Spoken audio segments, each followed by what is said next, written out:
She spends money like air, he whispered. I've never been treated like this before. Those were the words of my husband one night on the phone. His voice was low, excited, almost young again. I always thought my husband, Harland, loved me. Even when life was hard, I believed we were still a team. But life has a way of showing you the truth in small cracks before the big break. Started the week I got sick. My body felt weak all the time, and I could hardly stand for long. My doctor said it was an infection that needed rest and care. I thought Harland would stay close, but each day he came home later, smelling like a perfume I did not own. My heart stopped. I was too weak to move, so I just lay in bed and listened. That was the first night I felt the soft rub of my hospital bracelet and knew something was very wrong. I tried to ask him if something was going on, but he only said, "You worry too much, Lyris." But his smile no longer reached his eyes. On the day everything broke, I was too weak to stand.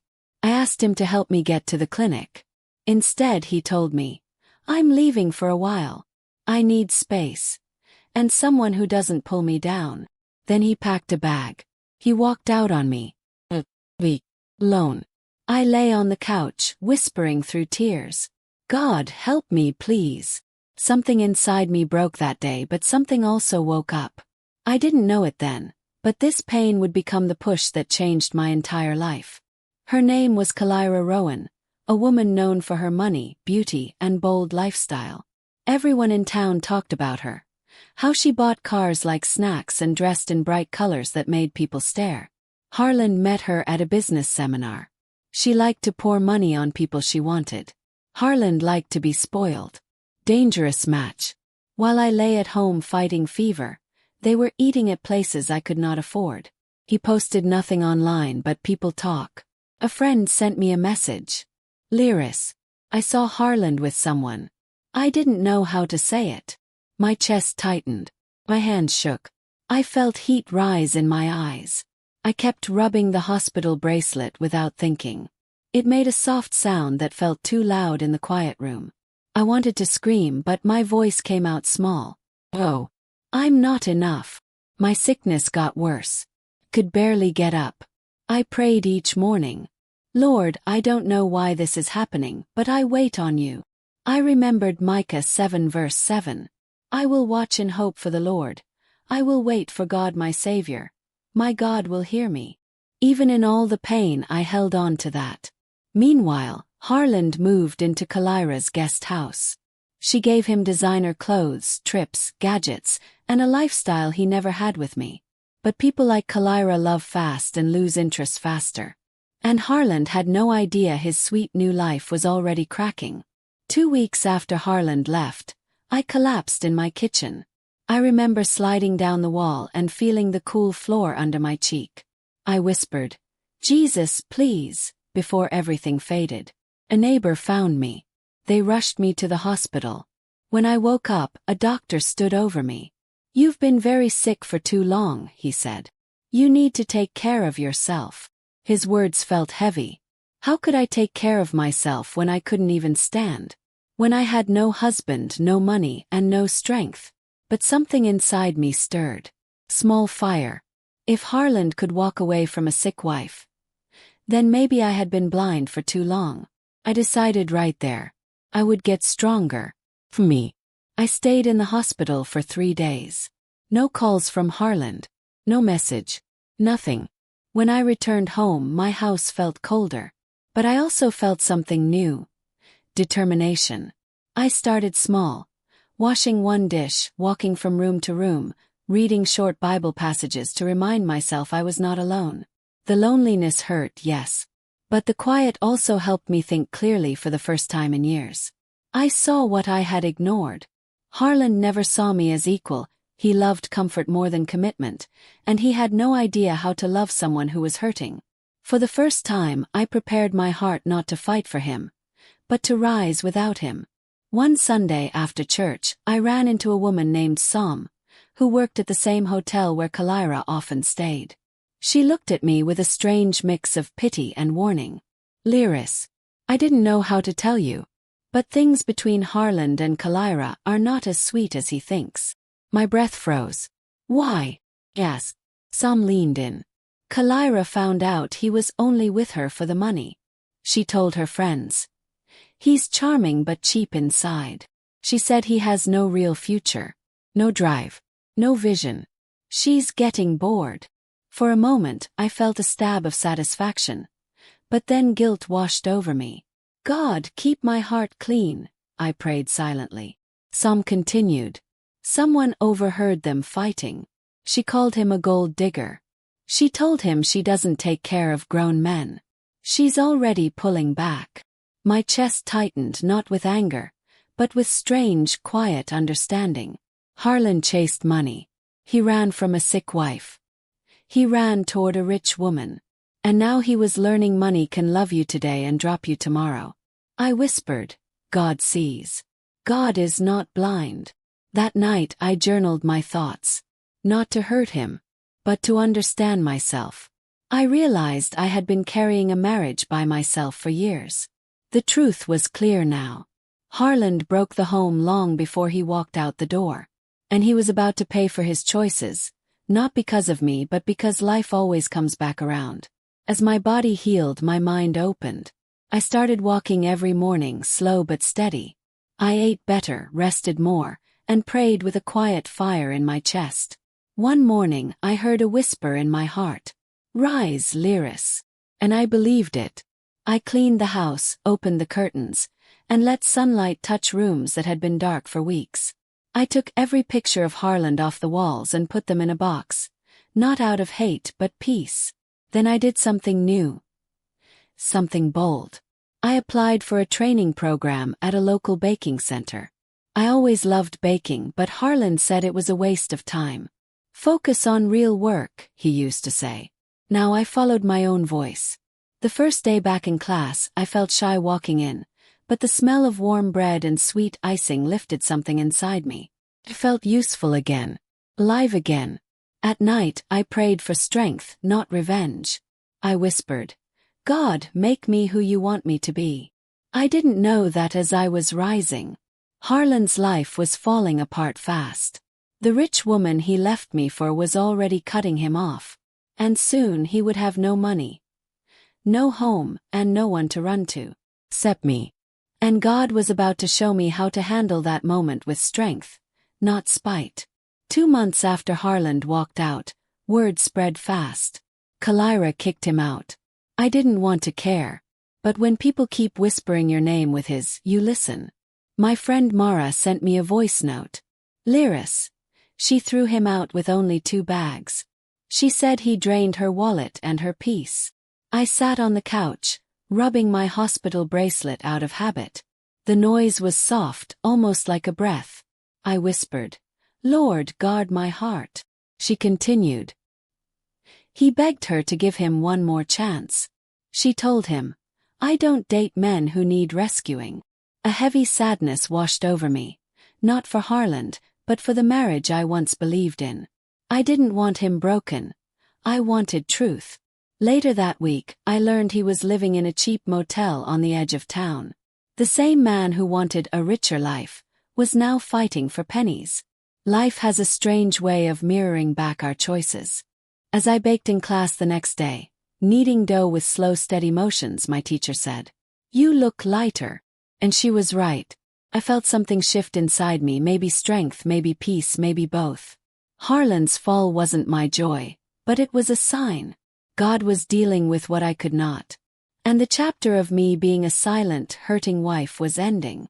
It was raining hard the night it happened. The house was quiet, warm, and filled with the smell of fresh bread cooling on the table. Then came the knock. 3 slow knocks. Not urgent. Not angry. Just tired. Froze. Somehow, my hands went to the hospital bracelet. I rubbed it once, slow, then walked to the door. It was Harlan. Wet, dirty, hollow-eyed, like a man whose pride had been washed away by the rain. Lyris, he whispered. Please, let me in. My breath caught. This was the man who left me sick and helpless. The man who chose money over vows. The man who watched me break and walked away. Now he stood on my doorstep shaking with nowhere else to go. He swallowed hard. She left me. Have nothing. No one else would open the door. I said nothing. Not from hate.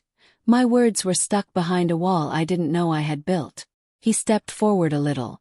I'm sorry. I made a mistake. I felt a strange calm move through me. Not pity. Not revenge. Just clarity. Come in, I said softly. But we need to talk. His eyes filled with relief so deep it looked like pain. He walked inside, into warmth, into light, into the home he once abandoned. But he had no idea that the woman standing before him was not the same one he left. God had changed me. And now, everything would be done his way. We sat across from each other at the kitchen table. The sound of dripping rain filled the silence between us. Harland looked smaller than I remembered. His clothes were worn. His hands trembled.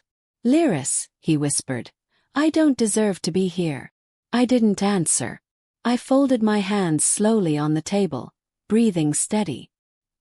He stared at them, maybe remembering the hands that once cooked for him, held him, prayed for him. He rubbed his face. I was stupid. I thought money would fix everything.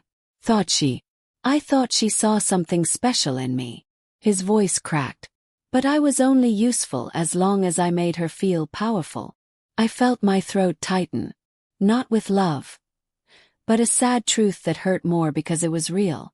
I treated you like a burden, he said. When you needed me most. I ran. Closed my eyes. A tear slid down my cheek. Then I heard my own voice. Why did you leave me sick? He swallowed hard. I didn't want to deal with it. I didn't know how. And she made me feel wanted, important. I was wrong. So wrong. The silence after that felt heavy. I whispered, Harland, you broke us. He nodded, tears falling. I know. And I am ready to face whatever you say. Even if you tell me to leave. In that moment I realized. He was not here to claim me. He was here because life had humbled him. And I needed God to guide my next steps. That night, after Harland fell asleep on the couch, I stood in the hallway with my Bible in my hands. My heart felt like a storm, hurt, anger, fear, compassion all mixing at once. This was my moment of choice. I opened to Micah 7 verse 7 again. I will wait for God my Savior. My God will hear me. The verse felt alive.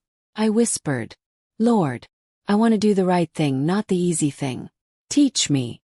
As I prayed, something inside me loosened. Not forgiveness, not yet, but a softening. A release of the fire that wanted revenge.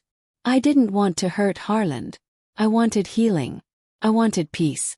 So I prayed for strength to stand firm, without bitterness. When I returned to the living room, Harland was asleep, curled up like a child. Not the man who walked out. Not the man who chased money. Just a broken soul who had finally hit the truth.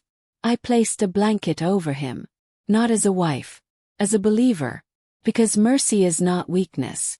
And revenge is not power. And I knew now. God was already working in ways I couldn't see. In the morning, Harland sat up on the couch as I placed a cup of warm tea on the table. I need to say something, I told him. He nodded slowly. You can stay here for now, I said. But this is not a marriage again. Not yet. His eyes widened with fear. This house is a safe place, I continued. But trust has to be rebuilt. Slowly. Honestly. He nodded again, tears forming. I will do whatever it takes, Lyris. I won't push. I just need a chance to be better. I studied him. The man before me was not confident or proud. He was unsure, nervous, gentle in a way I had never seen. Your healing and mine will take time, I said softly. We walk this step by step. He whispered, voice breaking. I don't deserve this grace. I folded my hands together and said, grace is not something any of us earn. Something shifted in his eyes. Hope mixed with shame, humility mixed with longing. This was the first boundary. The first line drawn with strength, not anger. And it was only the beginning of what God had planned. Harland stayed quiet for the first few days. He cleaned dishes, fixed small things in the house, and stayed out of my way. It was strange seeing him so soft, almost afraid to breathe wrong. One evening, as I was mixing batter for class, he said, "Lyris, can we talk?" I rubbed my hospital bracelet gently. "Talk," I said. He looked down. "People won't stop talking about us. They say I came crawling back because I lost the rich life." Kept mixing. "And is that the truth?" He shook his head fast. "No. I came back because I finally saw who I became. And I hated it." I stared at him, unsure if I believed every word yet. But I did see honesty in his eyes, maybe for the first time in years. He whispered, "I didn't know how strong you were until I saw you living without me." That sentence felt like both a confession and a wound. "I didn't live," I said quietly. "I survived." He closed his eyes like the words punched him. The past was walking into the present, pushing us to deal with it. Not with shouting but truth. And truth was sharper than anger. 3 days later, something happened I never imagined. Kalira showed up at my house. She stood on my porch in a bright red coat, sunglasses high on her head, looking like she walked out of a magazine. The smell of expensive perfume hit me as soon as I opened the door. "Are you Lyris?" she asked in a voice sweet but sharp. I nodded slowly. She looked past me, saw Harlan sweeping the hallway, and huffed. So he really did end up here. I felt my stomach twist. I rubbed my bracelet lightly. "What do you want?" I asked. She flipped her hair. "I just came to say I'm done with him. I don't recycle mistakes." Her tone made me stiffen. Pain rose, but so did something else, dignity. "Kalira," I said calmly, "you don't have to say those things here. I already know what happened." She blinked, surprised by my calm. I shrugged. "Well, good luck cleaning up whatever is left." And she walked away. Harlan saw her leaving and looked crushed. "That chapter is done," he whispered. "Yes," I said softly. "But not just that one." It was time for both of us to face what remained, and what no longer belonged to us. That night, I asked Harlan to sit at the table again. I needed clarity. I needed clean truth. "Tell me everything," I said. "Not half. Not soft. The whole truth." He looked scared, really scared, but he nodded. He told me how Kalira showered him with gifts. How he loved the feeling of being treated like a king. How he didn't want to come home to a sick wife when he could go where life felt fun and light. Those words bruised my heart. But I didn't break. God had stitched me stronger. He wiped tears fast. Then she got bored. She saw I had no money of my own. She saw I depended on her. She said I was a pretty toy that broke. He choked on the last word. Silence sat heavy between us. "You didn't leave because I was sick," I said. "You left because you were greedy." He lowered his head. "Yes. I wanted a life I didn't earn. And now—" He looked up, eyes wet. "Now I want to earn everything. Even if it takes years." I breathed in deeply. This was the truth I needed. Not soft. Not sweet. Real. Days passed. The house felt different. Not like before, not fully safe, but not broken anymore. More like a place being rebuilt one stone at a time. Sometimes I saw Harlan sitting alone, looking like a man replaying every mistake he ever made. Other times I caught him praying quietly, something I never saw before. One afternoon he said, "I'm starting work at the mechanic shop. It's small but honest." He nodded. "That's good." He gave a small smile, one filled with fragile hope. But my heart was still pulled two ways. One side remembered the pain, the nights I cried alone, the silence, the betrayal. The other side saw a man changing slowly, painfully, step by step. I prayed every night. "Lord, don't let my anger guide me. Don't let pity guide me either. Let only you guide me." One night, while washing my face, I caught my reflection. My eyes looked older but stronger. I touched my hospital bracelet gently, remembering where this journey began. Sickness didn't break me. Abandonment didn't crush me. God carried me. But now came the hardest part. deciding what to do with a man who wanted a second chance. One evening, as I baked for an early morning order, Harland walked into the kitchen. He had grease on his hands from work and tired eyes, but his shoulders looked steadier. "Lyris," he said softly, "I want to talk." I placed the tray down. "Go ahead." He took a breath. "I don't want to live here for free. I want to pay rent, even if it's small. Let me stand on my own feet." I studied him. This was not the Harland who wanted a woman to carry his life. This was a man trying to build a life. "That's a good step," I said quietly. "But there's something I need too." He nodded fast. "Anything. I need space. Not distance space. A chance to grow without feeling watched. I need to know my peace won't be shaken again." He swallowed hard. "I understand." Then he said something that changed everything. "I'm willing to earn not your love first, but your trust." Those words settled deep in me. Not sweet. Not rushed. True. I whispered. "Then we begin there." It wasn't reconciliation. It wasn't rejection. It was the boundary that set the stage for what God would do next. Word spreads fast in small places, even when nobody means harm. By the end of the week, everyone knew Harland was staying at my house again. Some people whispered with pity, others with judgment, and a few with fake concern. At the grocery store, Mrs. Kern smiled too wide and said, "So, you took him back?" I shook my head. "No, I gave him space to stand. Not a throne." She blinked, not expecting that answer. Another woman whispered, "She's too soft. He'll hurt her again." I heard everything, but I stayed calm. Because they didn't know the whole story. They didn't see the late nights I spent praying. They didn't see the new boundaries. They didn't see the new strength. That evening, when I came home with my bags, Harland was helping a neighbor fix her broken door. Not flirting. Not showing off. Just serving. He smiled at me shyly. "I finished early at work," he said. "Thought I could help around here." It was small, but it was real. Later he asked, "Does it bother you, the things people say?" I thought carefully before answering. It used to. But dignity is not something people give. It's something God builds. He nodded, taking those words like medicine. I could see it, he was changing. Slowly. Not perfectly. But honestly. And maybe, just maybe, God was clearing the ground for something new. The next week, something happened that almost broke the fragile peace. I was cleaning up the living room when I saw Harland on the phone. His back was turned, but his voice carried. "No, I can't borrow money.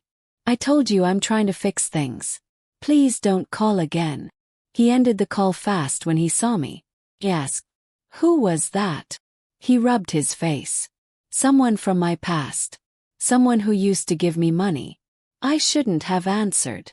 It hit me harder than I expected. Not because he did something wrong, but because it reminded me of the old him. The man who chased comfort. The man who loved easy money. I felt old pain rise. He noticed and stepped closer. "Lyris, I swear. I'm done with that life. I'm not asking anyone for help again except God." I looked away, fighting tears. He whispered, "I hurt you again, didn't I?" I shook my head slowly. "No, you scared me. That's different." He lowered himself to the couch like his knees were weak. "I don't want to fail again," he said quietly. "Not myself, and not you." Something softened inside me. Not forgiveness. Just understanding. "Harland," I said, "growth is not perfect. But honesty, that's what matters." For the first time he cried without hiding it.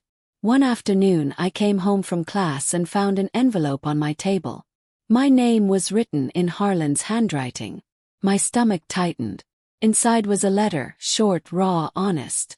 "Lyris, if one day you choose not to walk with me, I will still thank God for letting me grow beside you for a little while. I am not asking for marriage again. I am asking for a chance to become a man God can trust."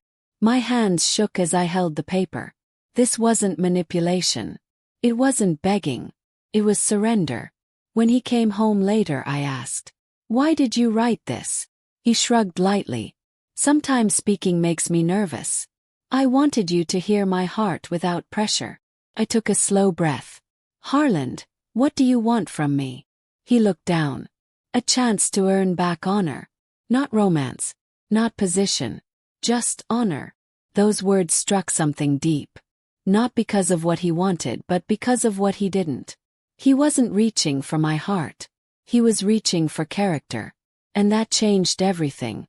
One night, I was baking for an early morning delivery when I felt a strong push in my heart. A quiet voice. Not loud, not forceful, just clear. "Pray for him." Froze. I didn't want to. I wasn't ready. I didn't know what it would mean. But I obeyed. I wiped flour from my hands, walked quietly to the living room, and laid a hand on the back of the couch where Harland slept. "Lord," I whispered, "teach him. Heal him. Make him whole. And teach me to see what you see. Not what my pain remembers." The moment I prayed that, peace washed over me. Warm, gentle, steady. I stepped back, surprised at how light my chest felt. Not love. Not longing. Just peace. The next morning, Harland said, "I slept like a child last night. First time in years." I simply nodded. He didn't know why. But I did. God had stepped into a place where revenge once lived. And everything was changing. That week I saw something new in Harland, something steady. He woke early every day. Went to work. Came home tired but grateful. Fixed things around the house without being asked. Prayed before sleeping. One evening he said, "I want to go to church with you this Sunday. If you allow me." I felt a small shock run through me. Not fear. Something like gentle wonder. "Why?" I asked. He looked at his hands. "Because I'm learning that fixing life is not the same as healing it. I need God for the second part." We sat in silence. Then I said, "You can come." His smile was small, unsure, but full of hope. Later that night, as I cleaned the kitchen, I realized something. Harland wasn't trying to win me back. He was trying to win back himself. And God was doing the slow, careful work of making him new. The next Sunday after service, something unexpected happened. I was helping pack chairs when a woman walked into the hall. Tall, dressed in sharp blue, carrying a small purse. Her heels echoed on the tiles, and every step held tension. It was Kalira, the woman Harland left me for.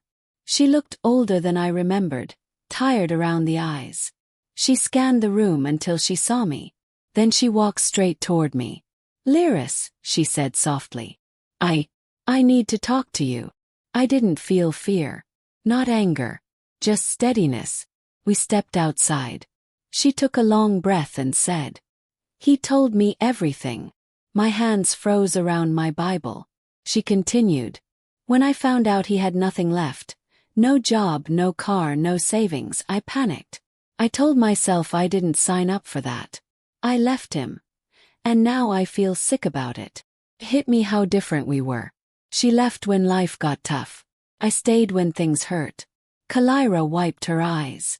"I don't want him back. I just needed to apologize to someone he hurt." Tear fell. "To someone I hurt." I looked at her closely. "Kalira, we all face our choices someday." She nodded, trembling. "I hope God helps him heal. And you too." When she walked away, I felt something strange. Not pity, not revenge. Just freedom. The past wasn't chasing me anymore. And Harland's story was no longer tied to my pain. That evening, Harland came home looking shaken. He sat down slowly, like his body had lost all its strength. "I saw Kalira today," he said quietly. He nodded. "She came to church." He blinked fast, surprised. What did she say?" "That she left you. That she's sorry for everything." He put his face in his hands. For a moment I thought he was angry. But when he lifted his head, there were tears. "I deserve it," he whispered. "Every piece of it. But, Lyris, I don't know where to go from here." His voice cracked in a way I'd never heard. "I tried to fix things with my own hands. I tried to run to comfort. I tried to hide my fears. And now, everything broke at once. He wasn't blaming anyone. Not Kalira. Not me. Not God. Just himself. And somehow, that honesty made the room feel different, like God was opening a window after years of stale air. He looked at me with red eyes. I'm not asking for anything. I don't want to lose myself again. I placed my Bible on the table. Harland, I said slowly, losing everything is sometimes how God starts rebuilding. He swallowed hard. I hope so. Because I'm at the bottom. It was the first time he admitted it. And the moment he did, something in my heart shifted. Not toward romance. Toward purpose. Toward closure. Toward something new God was preparing. The next morning, I woke early with a strange feeling of clarity. Not softness. Not confusion. Just certainty. I prayed a long, steady prayer before stepping into the kitchen. Lord, show me how to finish this story right. Teach me the kind of mercy that has boundaries. When Harland came in, he looked even more tired. He said, Lyris, thank you for letting me stay here. I know it's temporary. Harland, I said calmly, I need to talk to you about that. He stiffened. This house is not where your healing will happen, I continued. Not because I'm angry, but because God is placing a boundary for both of us. He looked down, nodding slowly. I understand. He continued. You're growing. You see that. But growth needs space. Separate space. Clear space. His voice cracked. So, you want me to leave? Took a breath. I want you to stand on your own feet. And I want to walk into the life God is building for me. Separate paths with peace between us. He didn't argue. He didn't beg. He just let a tear fall. I don't want to lose the only good thing left in my life. I shook my head gently. You're not losing me. You're being released. Something holy filled the moment. Something strong, not sad. For the first time I saw clearly.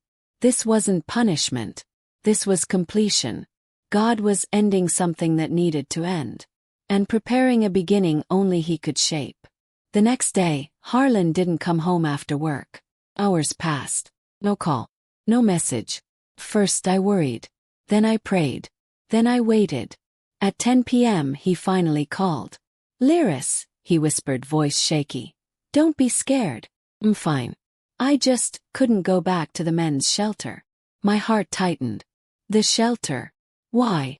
They're full for the week, he said. I'm sitting outside the bus station right now. I'll manage. Don't worry. But his voice was cold from the night wind, and I could hear how empty his hope sounded. When I hung up, I sat on my bed and held my Bible. I didn't feel guilt. I didn't feel pressure. I felt direction. God wasn't asking me to take him back. God was asking me to do something cleaner, wiser, stronger. Something that closed the past with honor, not emotion. The next morning after class, I walked to a small building near the edge of town. Quiet place. Simple. Affordable. Place for starting over, not going back. The landlord asked, Is it for you? No, I said. It's for someone who needs a beginning. I signed the papers. A one-room apartment. Warm. Clean. A bed, a table, and a chance. A place for Harland to rise, not return. That evening, Harland met me at the bus stop. His coat was thin, and he looked worn but peaceful. I'm sorry for calling last night, he said softly. I didn't want to trouble you. You didn't trouble me, I replied. But I need to show you something. We walked 2 blocks in silence until we reached the small cream-colored building. He looked confused. What is this? Held up a key. This, I said, is your new start. He stared at me like he didn't understand. You rented a place for me? Yes, I said simply. You can stay here for 3 months while you get steady. After that, you'll handle it on your own. His hand shook as he took the key. Lyris, this is more kindness than I deserve. I smiled gently. It's not kindness, I said. It's closure. Tears ran down his cheeks, quiet and honest. Does this mean there's hope for us, someday? I shook my head, not harshly, just steady. No, means there's hope for you. And hope for me. Just not together. He nodded slowly, accepting it with real maturity. Before I left, I placed a verse on the table inside his new room. Job 8 verse 7.